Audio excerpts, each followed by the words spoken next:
నిన్న ఒక video release చేశాడు. థాయిలాండ్ చూడండి ఎంత డెవలప్‌మెంట్ అయిందో. రూపాయి 500కి ఒకసారి రూపాయి పెరుగుతా ఉంది. బట్ మనం మటికి తగ్గిపోతున్నాం. ఇండియా గురించి కూడా చాలా చిన్న చూపుగా మాట్లాడుతున్నట్టు చెప్తున్నాడు సో కదా! మరి వాడు థాయిలాండ్ ఎంత వాడి పెద్దగా వాడి పొగుడుతున్నారు. సో వాడి మాటలు పట్టించుకోవాల్సిన అవసరం లేదండి. ఎందుకంటే వాడికి అంటే గమ్ము రాదు. చదువు హ్మ్. రాని ఎదవ వాడు. హ్మ్. 10థ్ క్లాస్ ఫెయిల్ అయిన అన్వేషణ వాడే చెప్పుకుంటాడు. హ్మ్. సో వాడంత ఎదవ ఇంకోటి లేడు. వాడికి థాయిలాండ్‌లో జనాభా ఎంత? ఇండియాలో జనాభా ఎంత? థాయిలాండ్‌కున్న పర్ క్యాపిటా ఇన్‌కమ్ ఏంటి?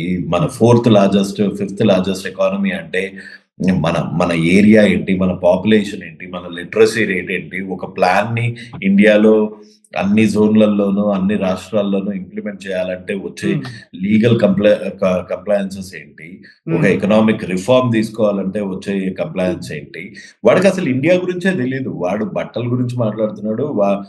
వాడు థాయిలాండ్‌తోని, అమెరికాతోని లేకపోతే ఇంకో దానితోని వాళ్ళందరికీ మాటలు రానప్పుడు మన దగ్గర గణిత శాస్త్రం పుట్టింది. హ్మ్. ఆళ్ళందరూ బట్టలేసుకోకుండా ఆకులు కట్టుకొని తిరుగుతున్నప్పుడు చలికి అల్లాడిపోయి జంతు చర్మాలు ఆకులు కట్టుకొని తిరిగినప్పుడు మన దేశంలో పట్టు వస్త్రాలు కట్టుకున్నారు. హ్మ్. సో వాడికి ఇండియా అంటే తెలీదు. వాడికి ఇండియన్ కేపబిలిటీ తెలీదు.